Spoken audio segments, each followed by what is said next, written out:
kanyang mga ngiti. Puso ko'y kinikiliti. Napangaka ako parang pepe. Naglalaway, nagkiniwi. Ang sulyak ng kanyang mga mata ay nakapaghahalina. Dahil sa pambihira niyang ganda, ako'y siyak na siyak na. Siya'y aking nilapitan, kami nagkakilala, at pinalipat ko siya dun sa aking lamesa. At ang bait-bait niya, kami nagkukwentuhan, hanggang kaming dalawa'y nagsayawan. Yakap ko siya ng mahigpit, pagkat sayaw ay music. Nagsimula ang kahalik-halik, hanggang nag-lips to lips. At ang galing niyang magdansa, may pag-ipot-ipot, may paikot-ikot na. Halos ako'y mapaiyak na, pagkat ang kalyo ko'y naapakan niya. Tumugtog na, tumugtog na naman ang sweet music. Nagyakapan kami ulit. Di ko akalain merong sakit at may nagagalit. Dumating pala ang sugar daddy niya, nakatingin at galit na. Nung lumapit ako'y nabulaga, ay sugas man pala. Siya'y galit na galit sa sobrang pag-init, at ako'y babae raw, matagal na niyang ulit. Ikuan rin.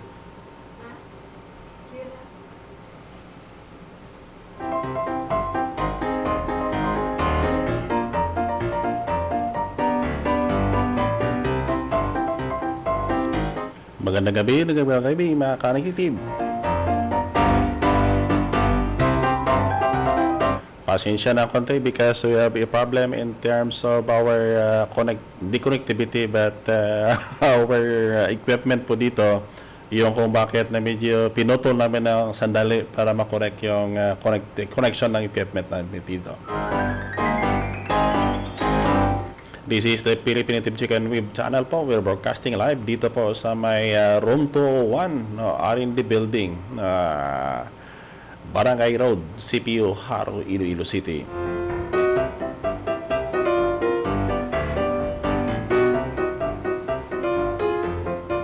And we are simulcast over 101 KSFM, the Agri-FM station of the College of Agriculture Resources and Environmental Sciences. Dito po mismo sa may Central Philippine University, headed by our President, Dr. Chodoro C. Robles. This is our host, Dr. Jaime C. Cabales Jr. na babati po sa inyo ng magandang araw. Good day po sa ating mga netizens na kayong bahagi ng mundo, no, sa ating mga FW, di kaya dito sa ating mga netizen within the Philippines. No, magandang gabi po sa inyong lahat.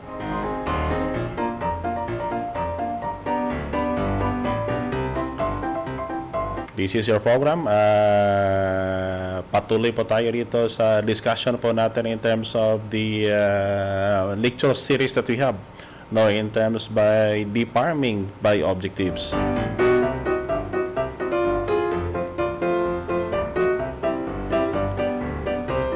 Please state the place from where you are para pa naman ma-acknowledge namin yung presence namin ninyo po dito sa program po natin.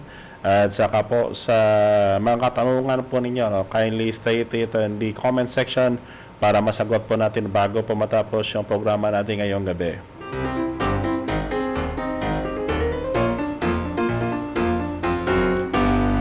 This program is in lieu of our outreach activity na kung saan po face-to-face, no, because of the pandemic, we're doing this live streaming para po naman na paabot po ng impormasyon, no, sa lahat ng mga nag-alaga po ng manok, hindi lang po nag-alaga ng manok na native chicken, but even to those who would like to venture, no, in a different agripreneur undertaking.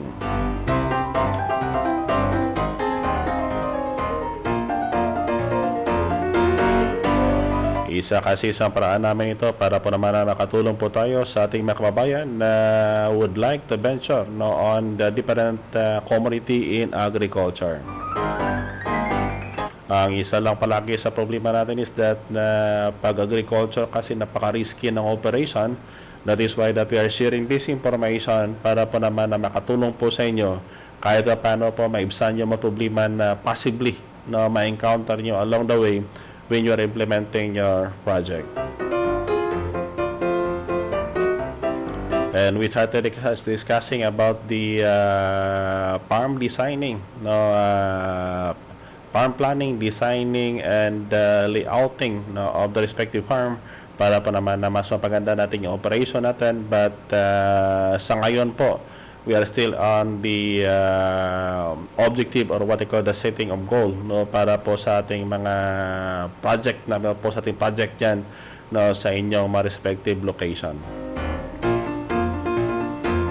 Yun nga sabi ng iba nating mga followers dito na ang problema palagi is that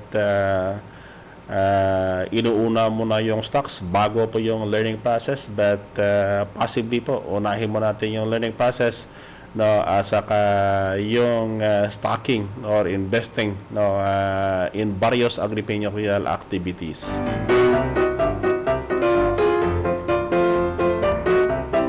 So yung nakaraang araw, we have discussed about the preliminary on terms of the setting up of objectives. Kaya nga sabi natin that as a review po, make sure that when you're doing or implementing your objective or drafting your objective, probably make it simple and affordable. Pag sinabi kasi nating affordable, ibig sabihin this is relative po sa inyo. Possibly sa medyo may mga pera dyan, yung affordability baka it means by the millions, but to those na medyo may kakulangan, the affordability meanings the amount of money na kaya po nating i-invest sa respective project natin. And if possible, if you have seen yung post na share natin kanina dito po sa my page ng Philippine Native Chicken about the visit of the personnel coming from the Iloilo City Agriculture Office dito po sa station natin at R&D area po dito mismo sa Central Philippine University. Yung kung bakit na palaging sinasabi natin is that when you are doing your project, it does not mean talaga na you should have it be done by the hectares. Lalo na po dito sa project na po ang pilit natin ng Philippine Native Chicken na kung saan po in just few square meters area that you have, ibig sabihin po you can have already have a greater number of breeder stocks at saka yung grow out whichever you would like to invest. And at the same time po nasabi natin employ what they call the practical technology, packages of technology. Yun ang sabi natin noon pag sinabi natin practical kasi is it users friendly, isa kasi yan. At saka ang pinapalagi doon na titingnan po natin is in terms of what they call the affordability of the technology. It does not mean kung ang design ng housing dito sa amin, you can follow the design but not necessarily yung material. Baka po ang material na ginagamit namin dito, medyo mahirapan po kayo. You can use what they call the locally available materials provided that the wood, for example, at saka yung makawayan o kaya ni pa-shingles, bago po natin yung gamitin, it should be treated first against insects or what we call the pest, lalo na po yung termites o di kaya bukbuk sa makawayan, dapat meron po tayong treatment. Otherwise, pag walang treatment yan, baka mangyari is that na mas mahal pa ang kainantungan ng gastos natin lalo na po sa wear and tear ng ating housing. Ang titingnan kasi natin dyan is in terms of what we call the repair and maintenance, as what we have experienced doon sa Million Farm, na yung mga una naming design na housing, it is more on using what we call the bamboo at saka yung mga kahoy o di kaya wood. Nagiging problema namin is that na pag sinuma po nyo, if you're going to account all the costs involved, mura yung tawag dito yung cost of the materials. Kaya lang ang nagiging problema namin is in terms of what they call the repair and maintenance. Lalo na pag ang area po is saturated with termites. Yung kung bakit that we're going to adapt the design and using the locally available materials, it is always suggested that preferably you should treat the those materials para po naman na medyo mapababa pa natin ang useful life years po ng ating housing. And maybe by the next episodes that we have in coming days and pagbakante na siguro yung activity natin dito, now we can feature one of the adapters of the technology here at Central Philippine University, na kung saan po he used to follow the design, but he uses what they call the locally available materials. So we'll be featuring that guy. Maybe we are still contact. Ang pinag-usapan pa namin is he's going to complete the whole cycle bago po i-picture dito sa Philippine Tipsican. So sir, keep going sir. Maybe in the near future in our presentation we'll be focusing sa kanyang technology doon mismo, and doon mismo sa area pala niya, para at least makikita po niyo on how he modified the design of housing that we have. Yun ang sinasabi ko sa inyo, that you can find means. The design by itself is already established at Central Philippine University, and not necessarily to follow what they call the material that we are using. You can make out on your own out of locally available materials. Yun ang tawag natin what they call the practicality of the technology. Otherwise kasi pag talagang sinunod nyo nandito sa CPU, actually the useful life years of the material that we are using here sa CPU po, aabot yan hanggang 10 taon po, ganyan katagal. So ibig sabihin po, if you're going to account yung cost niya, and if you're going to distribute it on a yearly basis, mas mura sa if it will last for about 10 years. So aside from that, slide down. Aside from that is that make sure that the operational cost, ang isa po palagi sa nakita namin, that the failures that not the failures but the problems encountered by our early adopters of technology is the operational cost.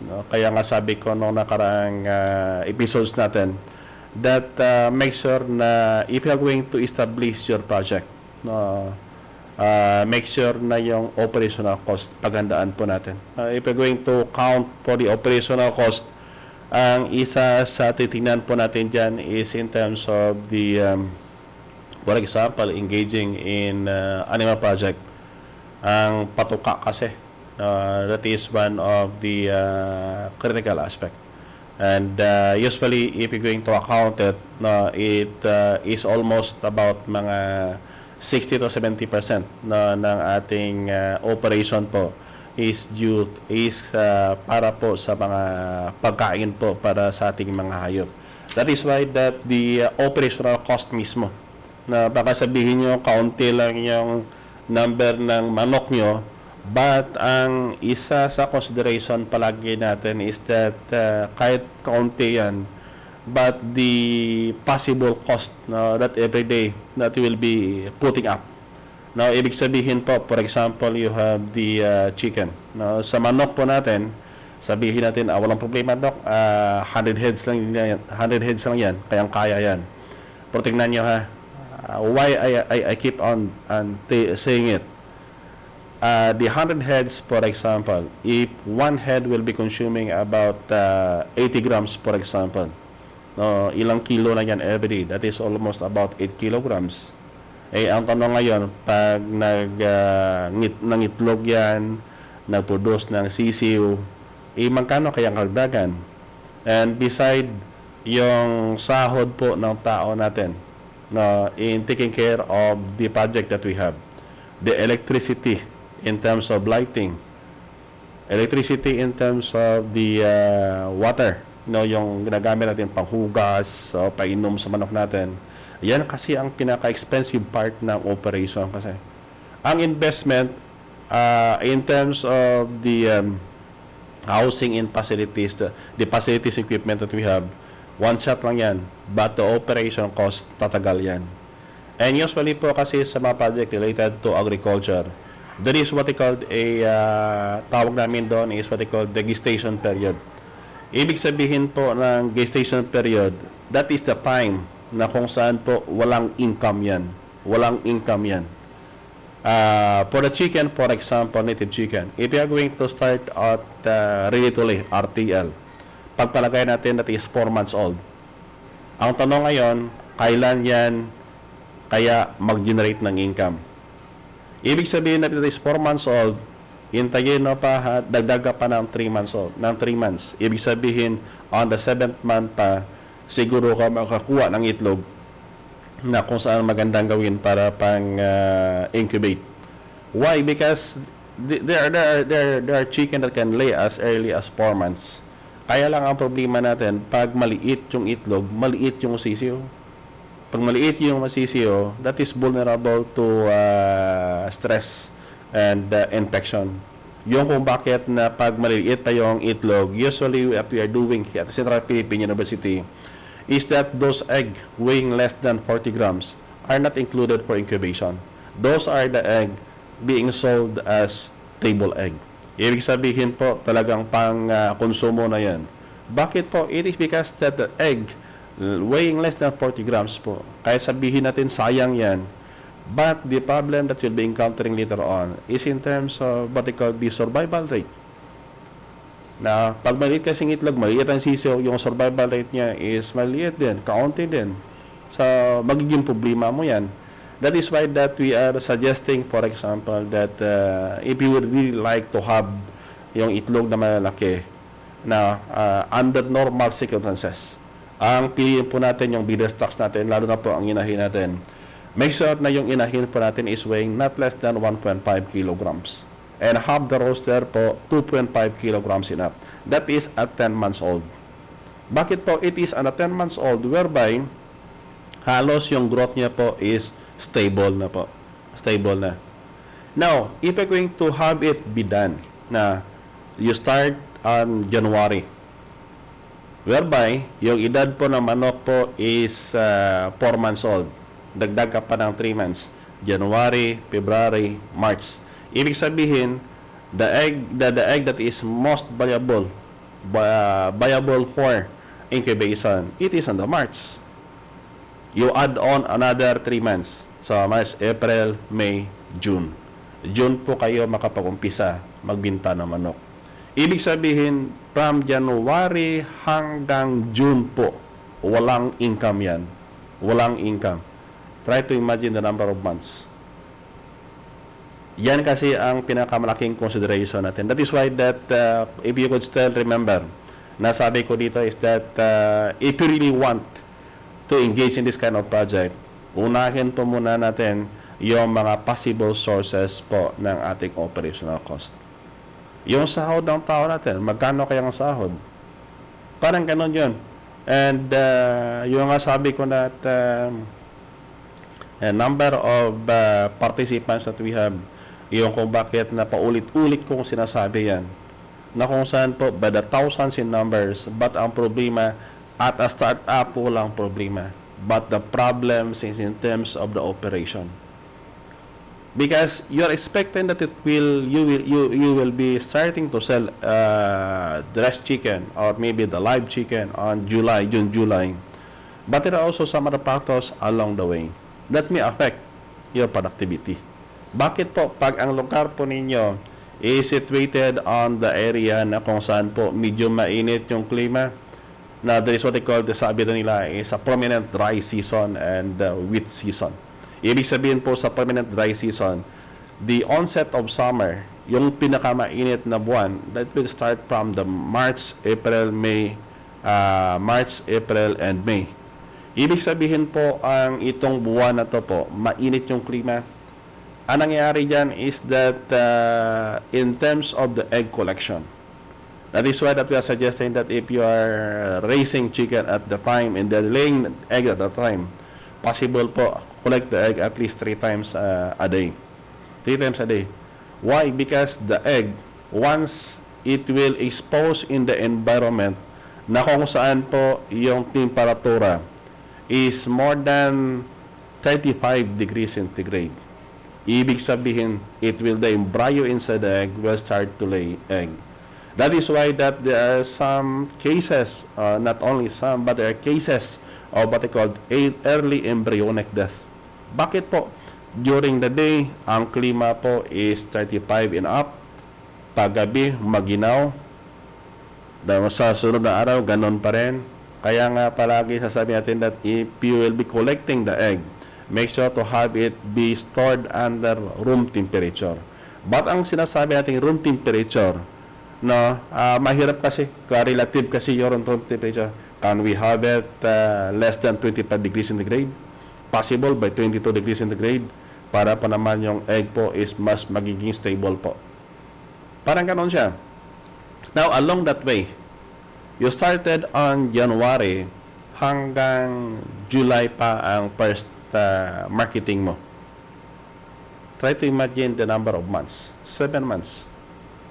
Even though that you'll be paying for about, for example, for some others, you'll be paying about 3,000, but 3,000 is 3,000.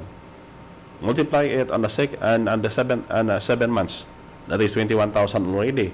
Plus the cost of the feeds. Plus the cost of your electricity and other utilities. Ganon kasi yan. That is why that makes sure that the operational cost by itself, you must be prepared for it. Otherwise kasi pag hindi napiparahan yung operational cost na yan, yan palagi ang isa sa mga consideration. That is why that we are suggesting that before putting up your farm, possibly po identify what are the possible sources of your operational cost. If possible po, don't get that directly from your pocket. Or maybe you can get some from the pocket, but preferably, you have an alternative source. Yung kung bakit na palaging sinasabi namin is that try to identify crops. Try to identify crops na kung saan po that can serve as your source of operational cost. Not necessarily that it will be only be banana, but for even vegetables.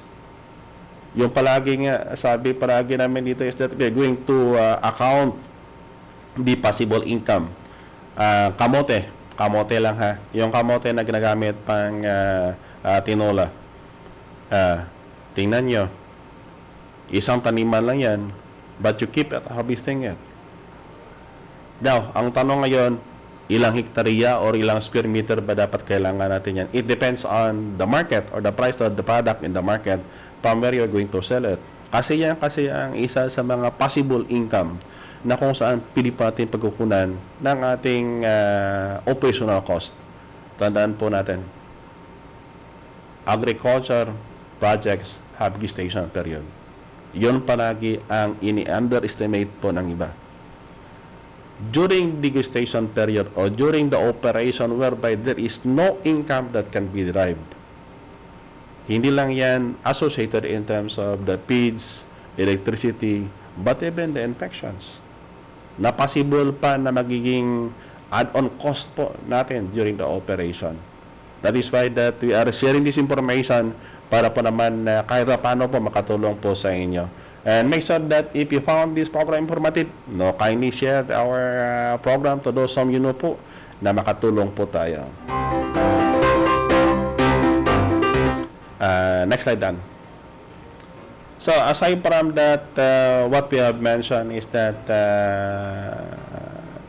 the example of it is presented in this slide. Sa kangina po, nakalimutan ko lang kung yung pangalan kangina that is asking for the PDF copy of this kind of presentation. If you found na talagang kailangan nyo yung PDF copy po, please write it in the comment section para po naman that once na matapos pa natin ito, we can have it be posted on the page. But to those na kailangan po nyo review, don't worry because hindi po namin didelete po yung live stream program namin para mabalik-balikan po ninyo. Now, as an example of what we are doing here at CPU, ang makikita nyo dyan sa taas po, we have two pictures. No? Yung sa kabila kasi, yung sa medyo malapad na bahagi, no, that is taken by John Erland Podadera, and the other one is from Sir Kennard Mondragon. We'll be basing on this one as an example. Actually, ang nakikita po nyo na isda dyan sa loob, no, is yung pula na yan, no, along with that pipe. That is what I call the red tilapia. No, ang tawag namin dito, kasi naribago yung mga tao, ang tawag namin is what I call the freshwater bisugo. Bisugo. This is a concept of what I call the aquaponics. Actually, this technology na actually ang pinaka-main purpose namin dito is not the tilapia, not the plants along that aquaponics, but the purpose of this one is to mitigate yung environmental temperature. Kasi dito po ang nakita po yung picture na to, this is actually located here at the R&D area. Sa mga nakikinig po sa 101.1 KSFM, we are discussing right now what we call the collapsible piece plant. And ito kasi is that we developed this one. Actually, there are a lot of technologies pertaining to this one, but ito po is from CPU version. Ang manok kasi, there is what we call the specific temperature requirement. They can withstand warmer environment, but not in the sense na kung saan po yung temperatura aakyat by 44 to 45 degrees centigrade. They can tolerate even up to 42 and 43. But once it touches now from 42 to 44, tapos walang tubig, heat stroke will come in. That is why that if your area is located on areas na sa mga lugar na kung saan po yung temperatura during summer is mainit, ang isa palagi sa sinasuggest namin is that try to modify it. Yung kung bakit kung ang makikita po ninyo na manukan po namin noon sa Leon, there is what they call the tergices and there is what they call it is planted with banana. Ang purpose kasi noon is that to reduce the temperature, the environmental temperature. Kasi pag ang environmental temperature is about 38 degrees centigrade, ang body temperature niyan iba, plus 3 ka. Surface temperature is different, plus 3 degrees centigrade. Ibig sabihin, if you have the 38, meaning environmental temperature, yung body temperature niyan, yung surface temperature niyan, aakyat by 41 degrees centigrade. Yung kung bakit na dapat pag ginawin natin ng konti yung environment. How we can do it? Kaya nga sabi natin is that when you are introducing a certain technology along with your native chicken, make sure that the technology that you're integrating with it is also answering another problem that you are encountering within the project area that you have. Within the project area that you have. Baka sabihin nyo na that is only for the aesthetic barrier. Not. We really established that collapsible piece pan because if you're going to put up fountain then para po mapataas po namin yung humidity because once humidity po medyo mataas ng konti,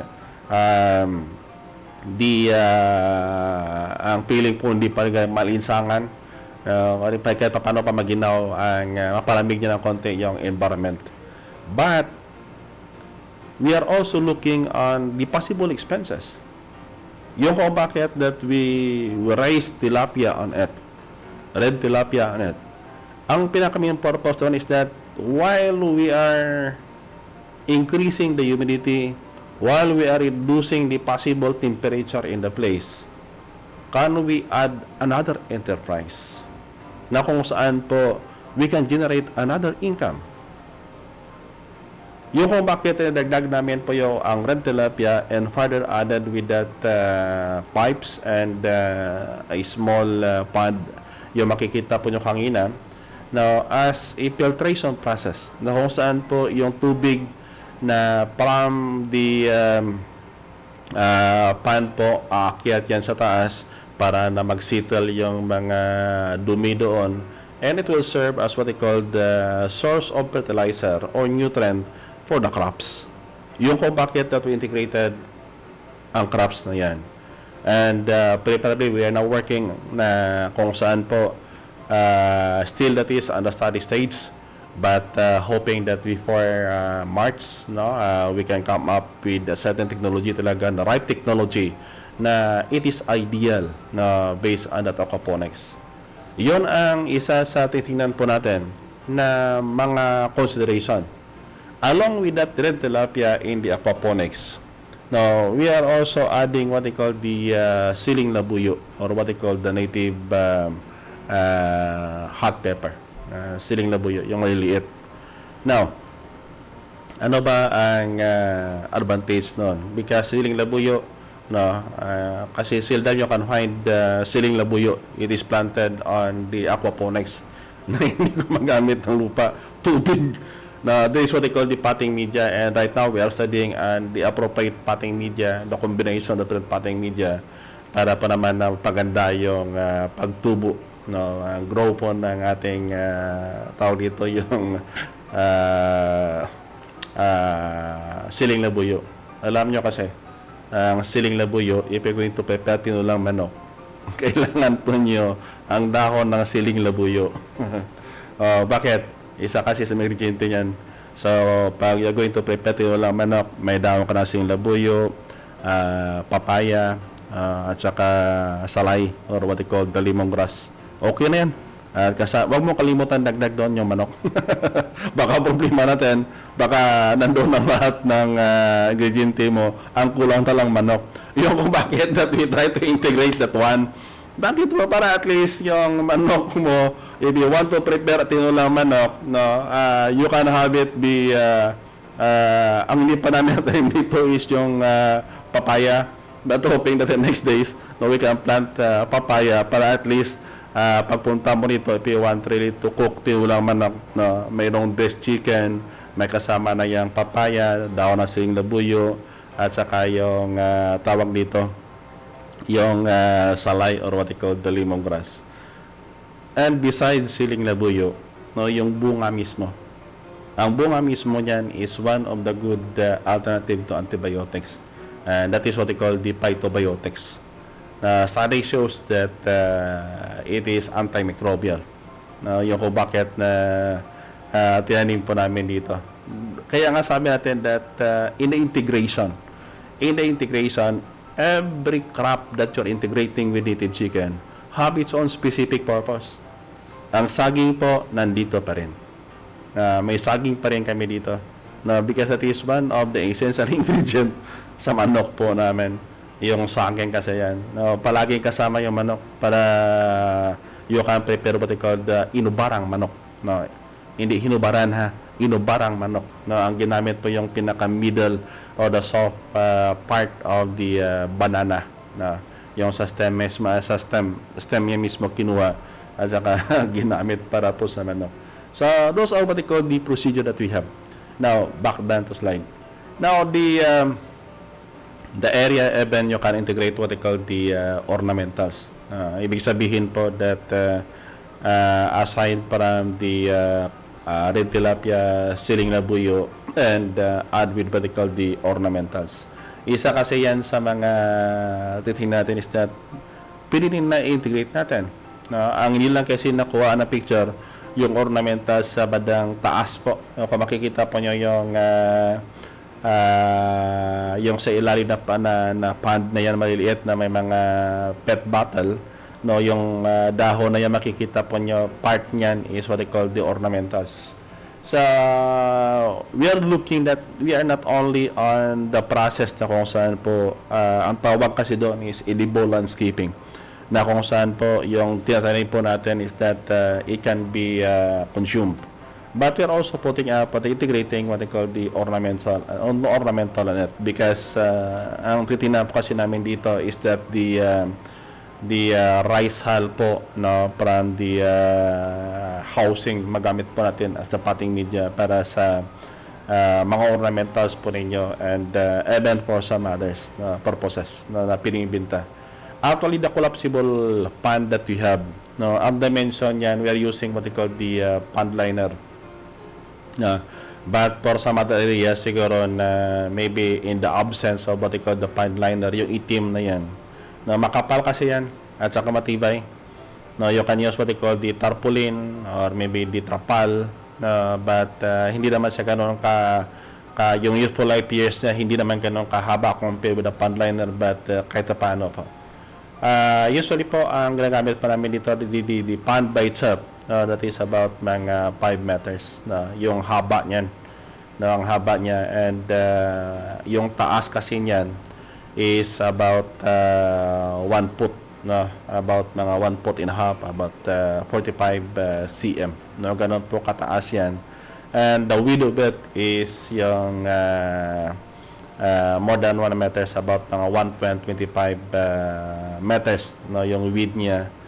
Actually, yung pinakailangan mo lang dyan is nabumaliktad kasi. No, yung that is not 5 meters, but yung kailangan mo is about 6 meters of the pond liner. And then, yung sa gilid niyan, ang ginagamit niyan is what they call the used GI sheet. So, it is not necessarily mean talaga na gumamit pa kayo ng simento o di kaya kukayan pa ninyo. This is a collapsible nga, na kung saan pwede nyo ilipat-lipat na ipinatong lang po sa lupa, na para na malagyan po ng pad na to. And then yung framing niyan, that is made up of what they call the 1/2 GI pipes, no, 1/2 GI pipes.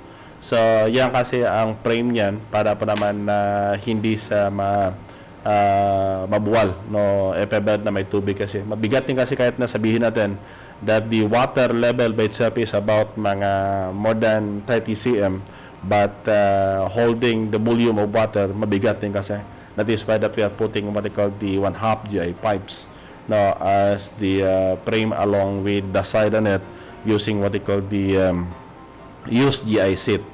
Ang sa itaas kasi niyan, yung sa mga pipes na yan, that is a 3 inches diameter orange pipe, no, na kung saan dyan dumadaloy ang tubig at saka nagsisettle yung mga dumi ng isda that serve as what they call the fertilizer. No, kung makikita po nyo on the kung nakarap kayo sa monitor nyo, yung on the right side po, yung maliit na picture na yan na parang green na yan, that is another form of growing area. No, kung makikita nyo yan sa left portion po, yung nasa ilalim po, no, parang ganon. Yung green kasi yan, yung kung bakit that if you're raising tilapia and you are planning to have it to be used on the aquaponics, ang tawag doon is what they call the green water.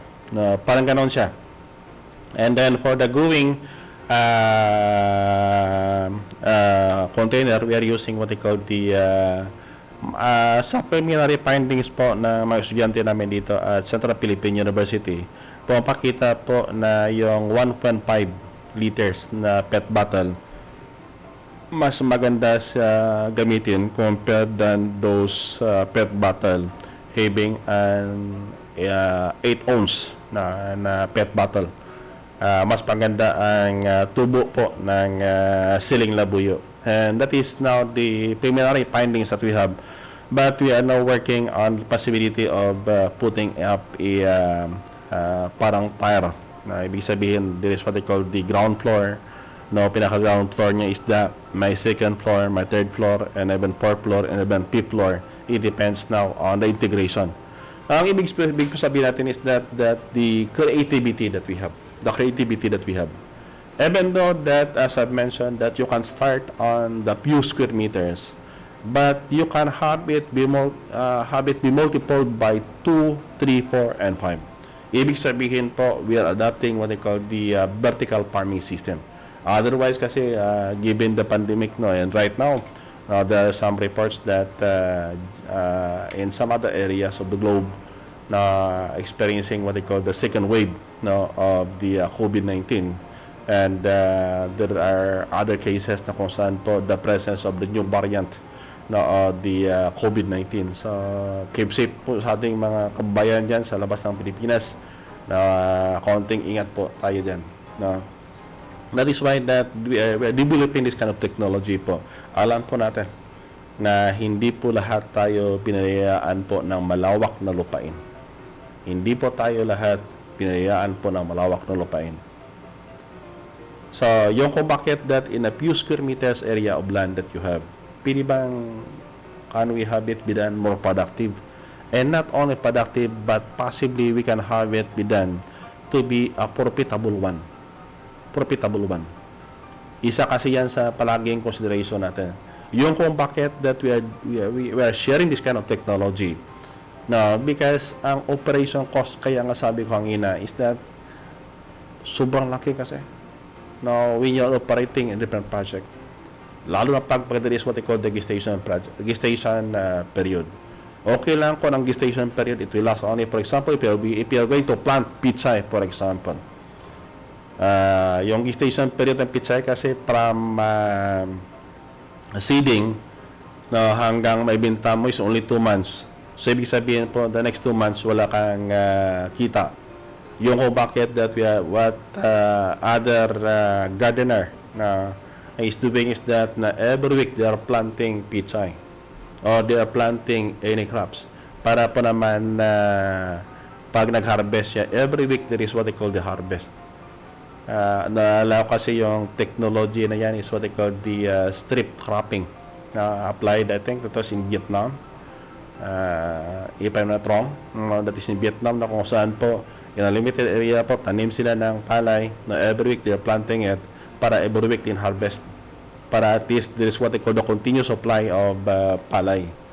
No? Actually, we are also considering palay no, on this aquaponics po. Para pa naman na kahit paano, if we can harvest our own palay in our place, the better it will be. Yung kung bakit that the technology that I've mentioned na kasi if you can identify really the possible alternative sources of your operation cost, no, the better it will be. Para po kahit na paano po gumaan yung gastusin po natin. And there are numbers no, of agripreneurs na kung saan po inuna muna yung gastusan. Yung kung bakit na palaging sinasabi is that if you have a limited capital to start up, kahit na mayroon pa kayo, ang gawin po natin is that na identify muna yung PD natin na maharbisan at saka maingkaman. Yun kasi ang pinaka-alternative source natin. Para po naman na huwag po natin kunin po sa bulsa natin. And beside, if you're employing number of person, kaya nga palagi is that for some, they have about 100 heads of chicken, no, employing about 3 to 4 or 2 to 3 individuals. Lugi po kayo. Lugi po kayo. Kasi ang tanong palagi is that in terms of the number, ilan ba ang kaya ng isang tao alagaan? If we're going to base that at CPU, using what they call we are using what they call the standard rate, no, minimum wage rate. Yung isang tao kasi yung kakayahan yan, for example, in breeder stocks, he can hold from 500 to 1,000 breeder stocks. Ganun po karami ang kaya po niyan. Now, ano kaya doon ka mangyari if I have the 100 hens at saka yung tauhan ko 2 o 3? Ay, nako. Baka lugi po kayo sa operation. It depends on the salary that you're giving to them. Bakit po? There are some areas na nakamura sila because the salary is minimal. Paano po ginagawa yan? And usually they're employing the relatives. They're employing the relatives para po naman sabihin na kahit paano po hindi ganun kamahal ang expenses. But at the end, baka sobrang mahal pa. Bakit? Pag inutangan po kayo. Kasi alanganin kasi ang pera niya. Pag walang pambili ng bigas, walang bigas yan. Pag may nagkasakit doon sa bahay niya, minsan sobrang mahal pa. Sobrang mahal pa. Ayun kung bakit that if you are employing a certain individual in your project, make sure to identify other activity that he could do in your area. Kasi pag manok lang kasi ang focus niya, and then the number of chicken that you're raising is not on the break-even number, yun ang magiging malaking consideration natin o magiging problema natin because we are pouring money on it. We are pouring money on it. Parang ganon yan. Yung kung bakit at the Central Philippine University right now, where we are working on how to automate the operation. To possible automate the operation. Iba kasi ang dating. Iba kasi ang dating yan. Maybe you will be asking, baka Dok, sobrang mahal yan. Ay, nako. We are working on how to have it be done na kung saan mas affordable sa niya. Otherwise, kasi if we'll be not doing it to become more affordable, kaya nga sabi ko in the previous episodes that we have, one of the failures that I have is that once we develop the technology kasi dito sa CPU, we are only looking on the technology and how to commercially produce the native chicken without considering other factors affecting on it. Yung kung bakit na kung tanungin po ninyo, ilan ba talaga sa mga nag-attend ng seminar namin dito, become successful.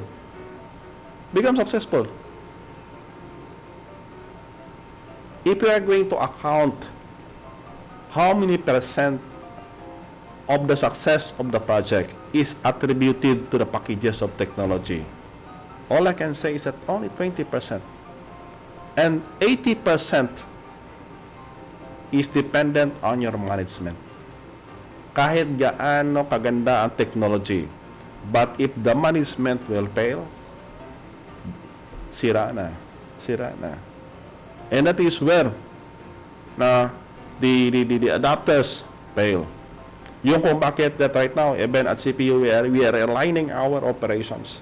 Kaya nga sabi ko sa inyo that please consider the positive side of the COVID-19. Even though that maybe there's some of the viewers right now na kung saan po kapamilya po ninyo or the immediate family that you have maybe is naging apektado pa ng COVID-19, but try to take a look on the positive side of it. Marketing-wise, noon kasi yung online hindi ganon kalakas. But right now, online.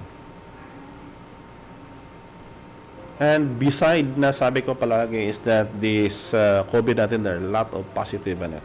Yung kung bakit na baka sabihin nyo that baka sabihin nyo walang problema yan sa CPU because you have the fund coming from the funding donor. Actually, we are also affected by the COVID-19. And that makes me to realize why I keep on doing this series of lecture series about identifying, managing, and controlling risk, planning, designing, and layouting a farm. It is because na sabihin natin parang simple lang. Na minsan you take for granted of it. But alam nyo, yan kasi ang pinaka-critical na bahagi po. Bakit?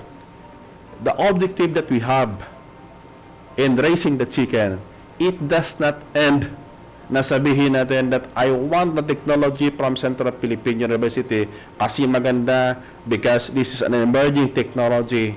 It does not end from there.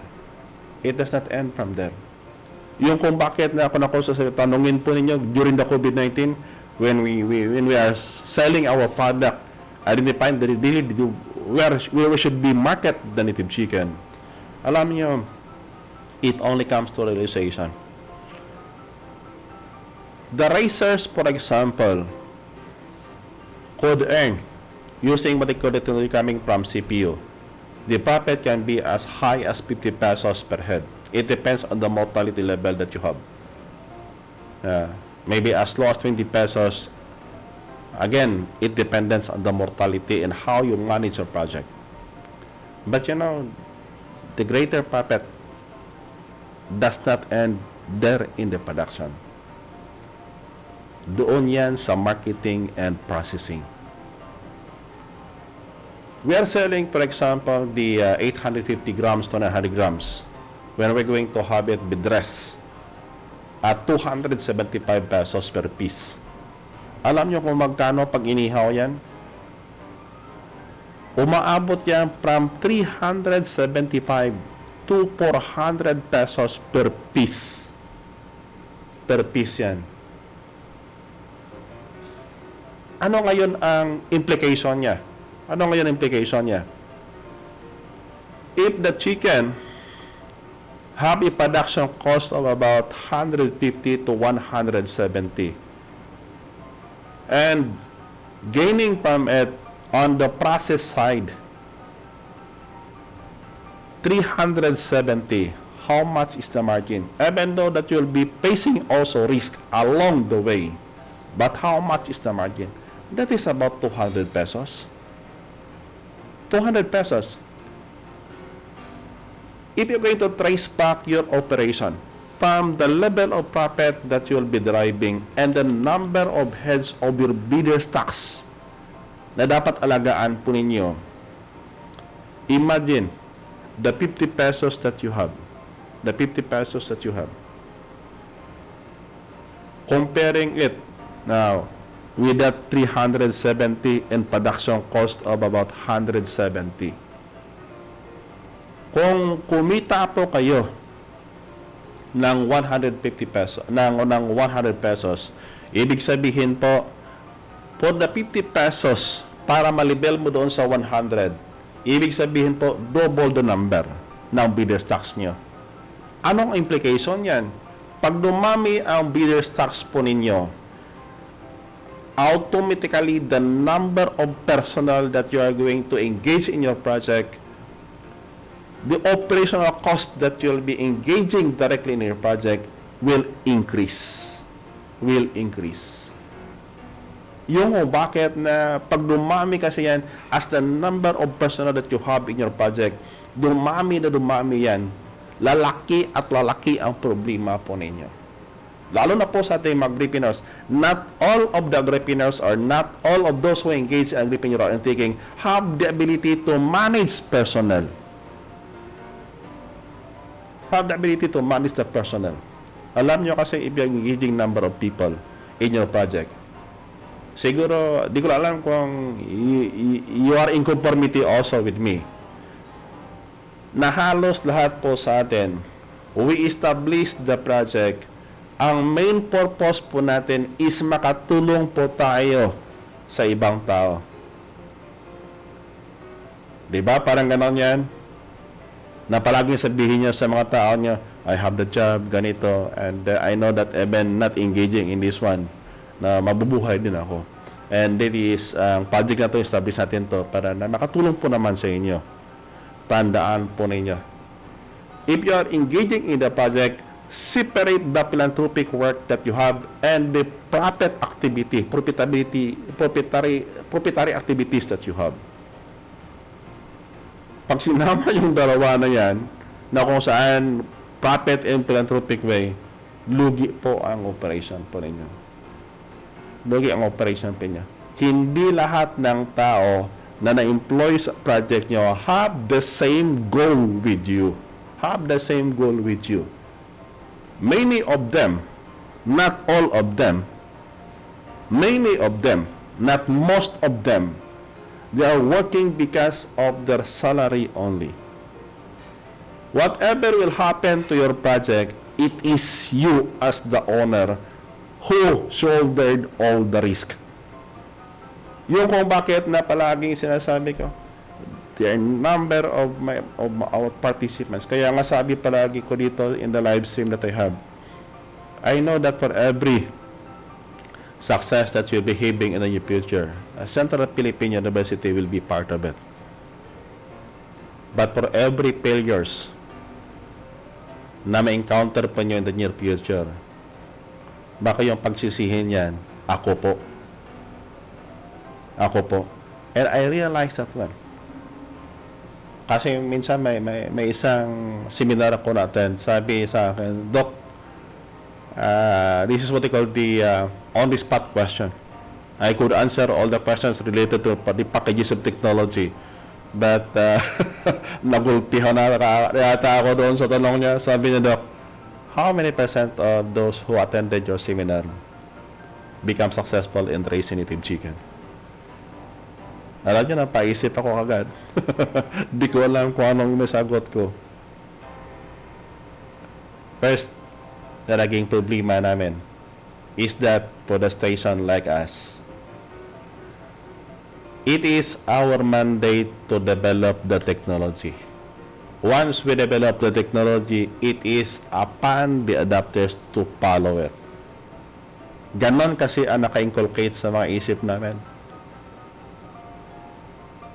Yung kung bakit that we engage ourselves really in the production only to realize, just to realize that the research station like us should not only consider the technology or the packages of technology that we'll be developing, but will also consider all the economic aspects, the social aspect, and the environmental aspect of the technology that we develop.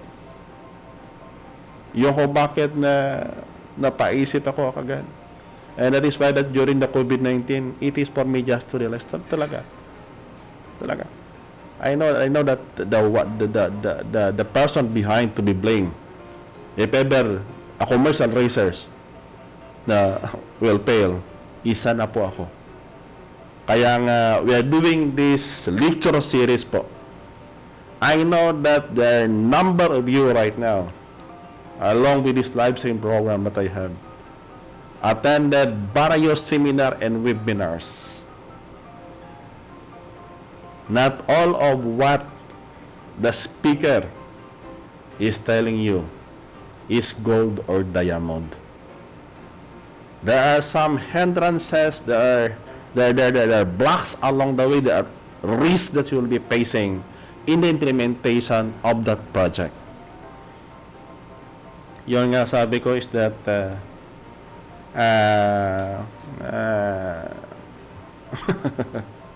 marami kasing tanong, Dok, kailan yung webinar? But in the first seminar that I conducted, at saka pinag-isip-isipan ko, at saka ano kaya ang dapat gawin, and how really, nasa na po on this 21st and up, nasa na po ang emerging technologies and commercial production of native chicken will really prosper. And how I can do it to help the industry. Yung kung bakit that I'm conducting this series of a lecture series from risk to the goal.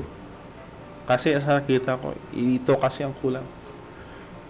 I can discuss even 5 days, 13 at even 1 month about packages of technology without any notes to take a look. But this item, risk, goal, ito kasi ang pinakamalaking bahagi po ng failures of even the projects that you'll be implementing. Kaya nga, sabi ko is that if you really found this lecture series to be informative, please share it to other agripreneurs whom you know na would like to go into agri-ventures.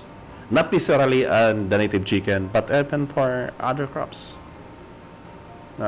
Para po naman na kahit po maibsan ng konti yung magiging problema nyo later on, if you'll be facing that kind of consequences in the implementation of project, at least you are prepared.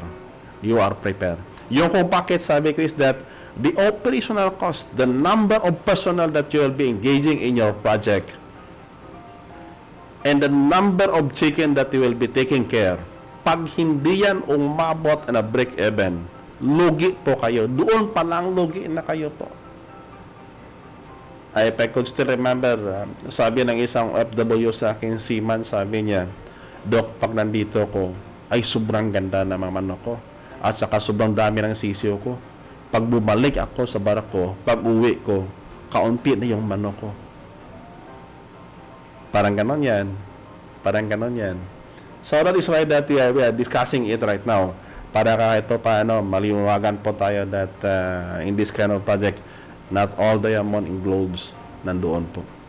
There are some hindrances or there are some risks that will be facing along the way and hope that you will be prepared for it. Yung kung bakit that farming by objective. Next slide then please. Now, next slide.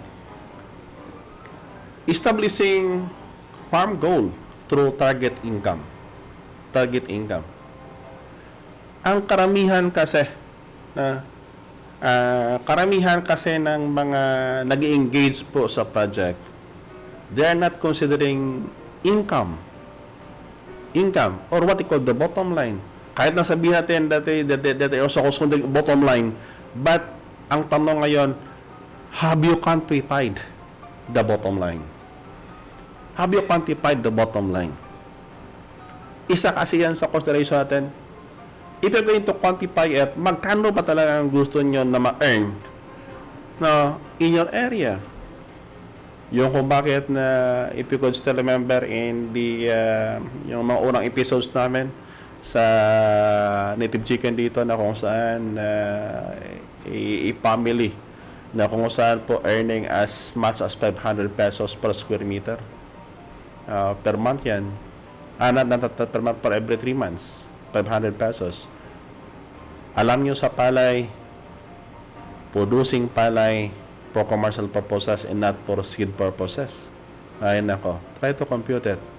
The production cost of palay, ibig sabihin po, from the time, from the land preparation, planting, cultural management, and the growing, harvesting, and then it reaches your storage area. Abot yan, it ranges from 32 to 35,000 per hectare. 32,000 to 35,000 per hectare. Ganun po kalaki yan. Magkano ang kinikita po niya per square meter in 3 months? In 3 months time. Kaya nga, yung target income, when you are establishing your farm goal or your objective, have it be quantified. Have it be quantified. Bakit? It will serve as your basis to identify what agripreneurial undertakings you are to get involved or you are going to have it in your respective farm. Kasi ang iba kasi sabihin, gusto ko lang manukan, gusto ko lang babuyan, integration ng manukan o babuyan. But have you ever think how much income you can derive from it? How much income you can derive from it? Kasi yan kasi ang isipin po natin. Isang malaking bahagi po yan ng kalbaryo po natin pag hindi natin palagayan. The objective that will be developing for our farm will serve as our guiding light in pursuing our agripreneurial undertakings. In identifying the respective project that you are going to get involved or you're going to have it in your farm. Ibang-ibang project, ibang-ibang operation cost. Ibang-ibang project, ibang-ibang commodity, different prices. Yung kung bakit that we should consider it. Let's consider it. So, kaya lang ang ating panahon na kumakaunti. Hope na sa ating pang mga viewers dyan, not on the real time, thank you for keep viewing po ng recorded program namin in behalf po sa aming Presidente, Dr. Choroso Robles, at saka sa aming Chairman of the Board Trustee, Atty. Bon Nobel Bedona. No, kami po paabot po na pasalamat po siya for the trust and confidence that you have given to Central Philippine University. Now, sa mga kasamahan ko naman dito sa CPU that keep on tuning also and giving feedback to me. Thank you for the trust and confidence to the College of Agricultural Resources and Environmental Sciences. Alam po natin, there is a brighter future in agriculture. Ang kailangan lang natin is the enough and practical knowledge that we should have. Yan kasi. Kaya lang panahon limitado, To those who are new to the program, no, if you want to be informed every time na mayroon kami pong live program, kindly click the follow button, not the like button, kasi pag like kasi hindi po kayo ma-inform agad if we have what they call the live stream program. Kung sa tingin po nyo yung programa po natin dito, this lecture series is of informative and you can gain out of this lecture series, now please click the follow button para every time na meron po kaming live program, now you will be immediately notified by the Facebook na we have the live program. Na para po naman na kahit paano po you can earn or maybe you can learn something out of discussions that we have dito po. I know that we are soliciting payment for the webinar, but that is only focusing on the packages of technology for commercial production native chicken. But this kind of lecture series, that this is very vital, important in operating the native chicken. Now, this is free of charge para po sa inyong lahat. And this is what they call the commitment of the Philippine native chicken, to help the Philippine native chicken industry through what they call scientific innovation. But before we end, I would like to acknowledge po sa ating pong mga viewers right now, kay Sir Irma Glenn Meca, dyan sa may Kingdom of Saudi Arabia. Sir Glenn, magandang gabi po sa inyo, Sir Glenn. At saka sa aking ever supportive na nanay, kay Nanay Opilia Cabarles, dyan sa may Saraga, Iloilo.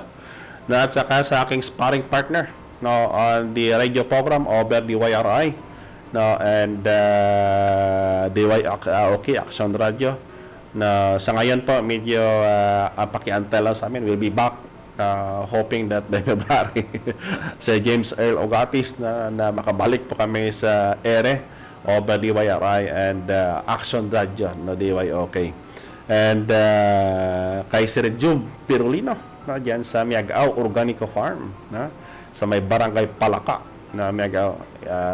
Si Sir Job Pirulino po is our first na contract grower po ng Philippine native chicken. Sir Job, experience pa ni Sir Job of raising about 1,250 chickens pa. Ganon po kalaki. And we tried it, and Sir Job is our first contract grower of Philippine native chicken. And then kay Sir Emerson Ogatis, yung amigo ko dyan sa may Barbasa Antique, ang may-ari po ng Giris Lechon. Sa mga taga-Antique dyan na would like to buy for the lechon, you can contact the Giris Lechon. It is owned and managed by Sir Emerson Ogatis. At saka kay Sir Linduro, dyan sa may Cadiz, Negros Occidental. Magandang gabi po dyan sa inyo, Sir. At saka kay Sir Albert Valenzuela. Magandang gabi din po sa inyo, Sir Albert. Thank you for being with the program. At saka sa aking kay Sir Rico Suyat pala. Every time na may thank you, Sir Rico, for always following us. Every time na may program po tayo dito, either in the evening program or in the morning program, nandyan palagi si Sir Rico Suyat. At saka sa aking idol dyan, kay Sir Harold Jun Canyonaso, at saka kay Ma'am Welna Hirao Canyonaso, yung mga teacher na, farmer pa, musician pa, broadcaster din, si Sir Harold Jun Canyonaso. At saka kay Sir Bini Pidi Silis Cubarde. Magandang gabi po sa inyo, Sir Bini. At saka sa aming alumni, at saka SB member ng OTON, kay Manong Boy na Eusebio Boy Vicencio Jr. Magandang gabi po sa inyo, Sir. Ang tanong mo, Sir, baka in the next series that we have, Sir. At saka kay Sir Jefferson Francisco, watching from Teresa Rizal. Magandang gabi po sa inyo, Sir. At saka kay Sir Bong Culiado. Ano, Sir? Nandito ka na sa Pilipinas. Makita ko kasi yung litson na may laman na mga sipon, Sir. Nandito ka na sa Pilipinas, Sir? Sir Bong? At saka kay Sir Elser Sablaon, at saka kay Ma'am Cecilia Sablaon, na dyan sa may Aninii Antique. Magandang gabi po sa inyo, Sir Elser, at saka Ma'am Cecilia Sablaon, the couple watching the Philippine native chicken, along with Sir Harold and Ma'am Welna. And hoping, Sir Bong, na pag dito kayo sa Pilipinas, no, katabi mo na si Ma'am Rot Collado. No? And then kay Sir Ricardo Losoriaga, yan sa may Batangas. Na magandang gabi po sa inyo, Sir. Hope na yung ni-repair ni Ma'am Dan na buyer po, ikaw nang bahala dyan, Sir Rick. At saka kay Jewel Yamas, same also to you, Sir. More power also to you. Kaya sa magandang gabi po kay Sir Bong Collado at saka kay Ma'am Ruth Collado dyan. Thank you for being with us in this program at saka sa mga Collado brothers dyan sa may Mindanao area. At saka sa Napa, na magandang gabi po sa inyo, Napa, at saka sa mga kasamahan mo, Napa. At saka kay Sir Raymond Flores, magandang gabi po sa inyo, Sir. Hindi ka makapunta dito, no? Sir Raymond, pag may pagkakataon po na mag-open na po, and if you have time, you can visit us dito, Sir. Maybe iba na yung perspective natin ngayon, Sir. And hoping that you can adopt the technology na para ilagay doon sa may Masbate area. But kung may lugar po kayo dyan sa may Manila po, Sir, walang problema. You can adopt the technology that we have dito po sa may CPU. At saka sa lahat-lahat na po, mga viewers namin dito sa Philippine Native Chicken, thank you for being with us tonight. And sorry for the inconvenience that we started. Medyo nagka-problema kami, no? Sa aming microphone kasi may problema sa connection. That is why that hindi po kami nakatuloy-tuloy kanina. But again, thank you for the trust and confidence. So in behalf ng aming Presidente, Dr. Joseph Bless, at saka sa aming Chairman of the Trustee, kasama na po dito yung technical natin, na si Ma'am Dana Maristoy Gabasa, na bago po ang brace. No? At saka sa lahat-lahat po ng kasapi pa ng Central Philippine University, kami po pababot po na aming pasalamat po sa lahat ng tumatangkilik po ng Philippine Native Chicken. Again, this is Ross, Dr. Jaime C. Cabales Jr. na bumabati po sa inyo, keep safe, and see you naman sa sunod na mga episode ng aming programa. Good night, God bless, and keep safe always sa ating pong mga netizen.